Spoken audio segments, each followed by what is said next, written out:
المغلوب على امره. شوفوا بيفتشونا ازاي، شوفوا بيعملوا علينا ايه، شوفوا بيقولوا ايه.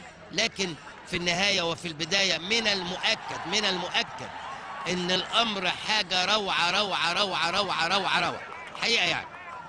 شوفوا بيعملوا علينا ايه، شوفوا بيقولوا ايه. لكن في النهايه وفي البدايه من المؤكد ان مين ومين اللي اختاروا، ومين اللي اختاره مع كل الاحترام له. لكن مش ده الماتش اللي اقبل فيه خطأ، فما بالك باربع خمس ست اخطاء مالهمش. الماتش جميل ورائع بين الفريقين حتى الان. اجمل ما فيه 3 اهداف احرزوا في 35 دقيقة. وادي واحدة مرة تانية لوليد، داخل وليد، أرضية معدية وهوب ضعيفة. حاجاتك يا مؤمن، حاجاتك دي يا مؤمن. هيحط هنا في اليمين خطيرة. وليد دخل فتح هوب، لكن عالية وبره بره. طبعا بالإضافة للوقت اللي سعد سمير كان اتصاب فيه. وليد سليمان دخل، هو عايز يتليم عليها ويشوط هنا، لكن الوضع ما كانش سليم قوي للتسديد اليمين. وليد سليمان، وادي مارتن يول واقف بقى، ما فيش وقت للقعاد ابدا. وليد سليمان يا ساتر يا ساتر عليك يا وليد، يلم كورته مره ثانيه، يا سلام. يرجع لوليد سليمان، لعيب كبير يا جماعه.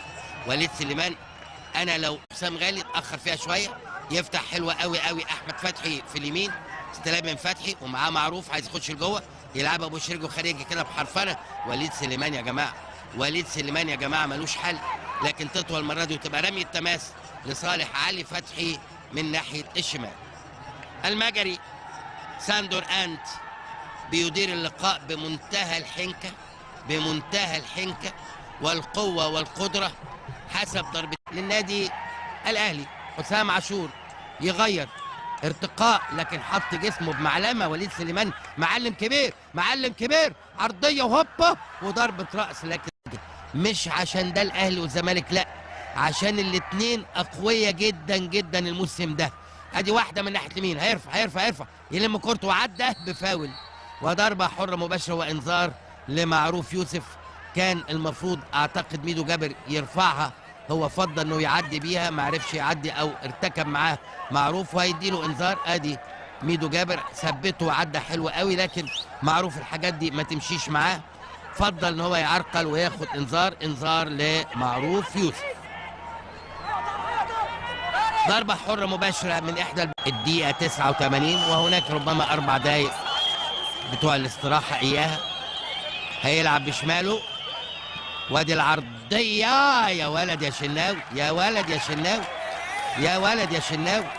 طلع الشناوي اخدها كده بكفه من تحت العارضة. ميدو جابر لفها حلو والله، لكن الشناوي برضو الحاجات دي مش هتخش فيه ابدا. حلوة لفها ميدو جابر بشماله، لكن هو حاططها جوه. احمد الشناوي روعة. المغلوب على امره. شوفوا بيفتشونا ازاي، شوفوا بيعملوا علينا ايه، شوفوا بيقولوا ايه. لكن في النهايه وفي البدايه من المؤكد ان الامر حاجه روعه حقيقه يعني. شوفوا بيعملوا علينا ايه، شوفوا بيقولوا ايه. لكن في النهايه وفي البدايه من المؤكد ان مين ومين اللي اختاره مع كل الاحترام له. لكن مش ده الماتش اللي اقبل فيه خطأ، فما بالك باربع خمس ست اخطاء مالهمش